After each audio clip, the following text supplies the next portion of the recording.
coming here has been a lot of fun, and spending some time with the students yesterday was fantastic. So what I want to talk about is some of the work that I and others do at Monsanto. So first of all, what is Monsanto?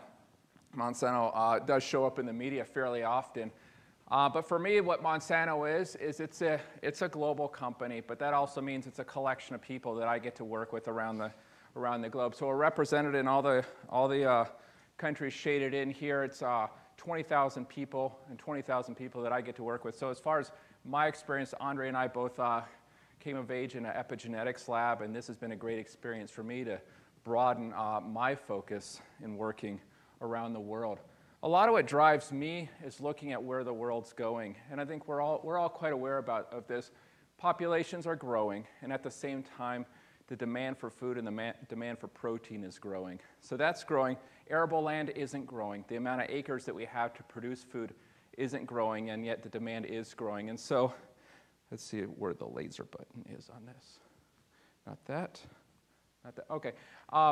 And so whereas the amount of available land for agriculture per person is shrinking over time. So a lot of what motivates me is driving the intensification of agriculture so that we can produce food for a growing planet.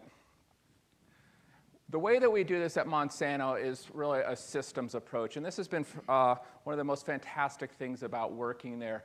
I work generally within the space here in the bottom left. I work right now in the plant breeding space and in the plant biotechnology space. When we sell seed to a grower, though, we're bringing the whole system approach. We're bringing biotechnology, we're bringing breeding, we're bringing in data systems, and we're bringing in biological. So I'll show you a few examples of that in my talk here. So this is one product that I used to work on. It's a biotech product that we're developing in soybeans. And what we've done is we've identified genes that can where we can express them. This is a wild-type plant here, really modifying the architecture of the plant so that we create a much higher pod number. And so, we've seen changes in pod growth, we've seen changes in root growth, and so some of the products that we're working on now fundamentally change the architecture crop so that we can get higher production per unit area. So the last one was a transgenic approach. A ton of effort goes into breeding. Monsanto is essentially a breeding company where we bring traits into the plants to protect them from pests or herbicide. And this is a project that we're working on in corn using natural variation in corn and selecting on that variation to identify crops in which we can push the density of corn even higher than where they are today. And as you can see from this figure in the bottom right, we're able to develop lines that outperform conventional varieties. In this case, we're planting them up to 42,000, up to 54,000 seed per acre. And so again, all of this is around creating yield in a farmer's field, maximizing the potential of their field, maximizing the acreage available on that field. So driving yields through intensification as opposed to driving yields through greater land use. So I showed two examples, one through a GM product and one through a breeding product. Really, what we do at the company, though, is we bring together all the different systems. And I think in my experience, and this is the space I work in, I feel like we're at the golden age of agriculture today. If I look back over time, for thousands and thousands of years, farmers planted crops in their field. They identified crops that had higher yield than maybe something else in their field, and they carried that forward to the next generation. And that's how we've seen tremendous changes in yield over the history of agriculture. In the last 5 years, we no longer have to plant a plant to know its yield. We genotype the plant, and we use the genomic information to predict its yield. And that's what we do in my lab, is that we take seed, we run that through processes where we just shave a little bit of material off of that seed. The seed is still viable. We genotype that. Based on the genotype, we identify which seeds would outperform other seeds. We take those higher performing seeds then to a greenhouse and then to the field. We're able to skip generations using big data analytics, prediction, and really phenomenal approaches to revolutionize agriculture. This is a map I love. This is the corn genome that we work with in Monsanto. So every one of those dots is a corn line. This is the relationships between all the corn lines that we work on at Monsanto. So everything that goes through our pipeline, everything is sequenced. We know the background information of each plant. We know the relationships between each line. We know their yield performance. And from that, we can leverage all this data in order to drive predictive biology, predictive science, and take only the best lines out to the field and in the end to the grower. So we call this our corn galaxy, and this is what drives a lot of the research that my group does and that we do at the company. So we do breeding. We use big data for breeding. We use advanced bioinformatics, a lot of data science in order to identify GM traits that we could bring to the plant. But we're not just focused on the seed. We're focused on the entire system of agriculture.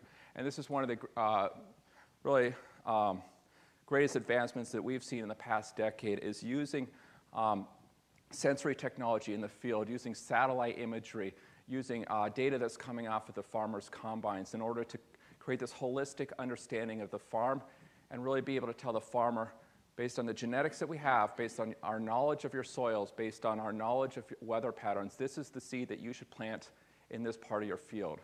And so what we're able to do now is through all of that information that we have, we're able to really look at an entire field, look at the zones throughout that field, correlate those zones with our models of performance of our lines, and then we then deliver to a farmer a script about what they should plant where based on the patterns within their field. You can now plant every foot or so in your field a different genotype. Planters have had phenomenal advancements in their ability to put a specific seed in a specific spot on a field. So bringing all of this together, bringing in breeding, bringing in GM technology, bringing in satellite imagery and on-farm data, we're able to really create a package that leads to amazing advances in what a farmer can bring to the field and the intensification of agriculture on that land. I will advance it manually.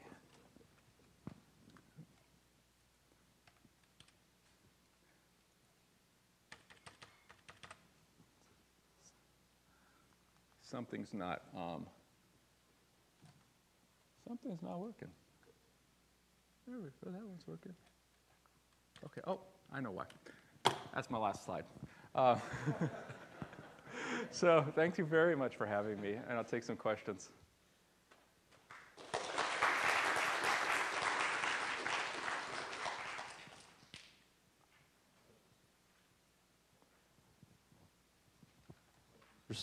Questions for Sasha? Yep. So what's the effect if you do this compared to taking, say, that field and doing uniform one seed versus having all of these different varieties in the same field? So there's going to be seed that perform better with higher amounts of water. There's going to be seed that perform better in lower amounts of water. So a farmer's field has high zones or low zones. So what we can do is in the regions that might have greater water accumulation, we can plant in that area at a higher density than in an area that might have less water. So we can alter density, same seed, but alter density through the field. We can also bring in varieties that we've created models around that might perform better in lower or higher water moisture areas. And so through doing that, we can really drive a more uniform and a higher rate of yield across the field.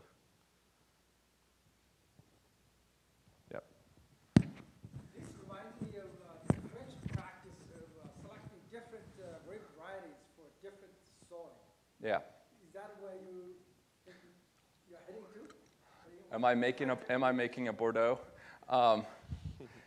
You know, I think it's critically important to match what you're farming with the land that you have. And as you look across the any landscape, you're going to see, as you go from east to west of the United States, you're going to see different crops grown in different geographies. The difference here is we have really a meter by meter classification of the ground, and we're able to prescribe a specific seed. So whereas you might grow a Bordeaux here and some other, grape there. This is more on a very micro scale, being able to prescribe plantings. Yep. So, you know, this is obviously really at the leading edge of technology here. So, how pervasive is this in the farming community? How many growers are adopting this kind of scale? Yeah, so I don't have numbers. So we're not the only company going into this space. John Deere's going into this space in a pretty big way. We're going into this space. So most of the companies are starting to go into this space. So I wish I had data for you. It's significant. It's driven off of an iPhone app and an iPad app in the combine. It's called Climate Pro or Climate Basic. You can actually download it. I use it to look at drainage in my backyard. So like any app deployment, pushing out a free version, moving people to the paid version, it's in the many thousands, but I don't know the numbers. But it's where a lot of the industry is headed. In the back. What goes into that calculation besides soil moisture? Soil type,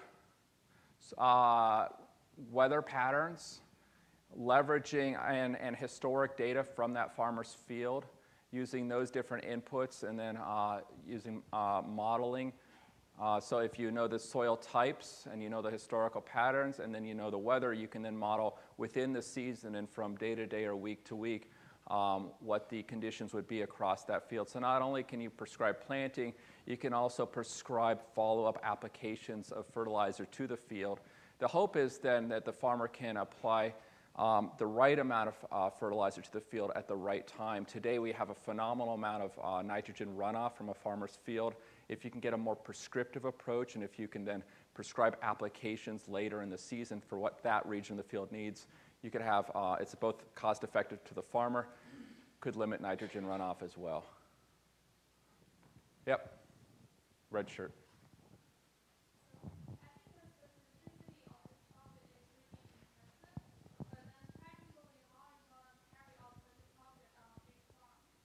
So today, the farmer's equipment is, it's like a Tesla, right? So combines are self-driving. Combines are linked. Combines and planters collect data as they're moving through the field. They upload their data to the networks. Big data is crunched. So there's a lot of technology on the farm, particularly within the U.S. And so I think farming in the past couple of decades has dramatically shifted from a lower tech industry to a fairly high tech industry. So we are able to collect that data and flow that data in real time.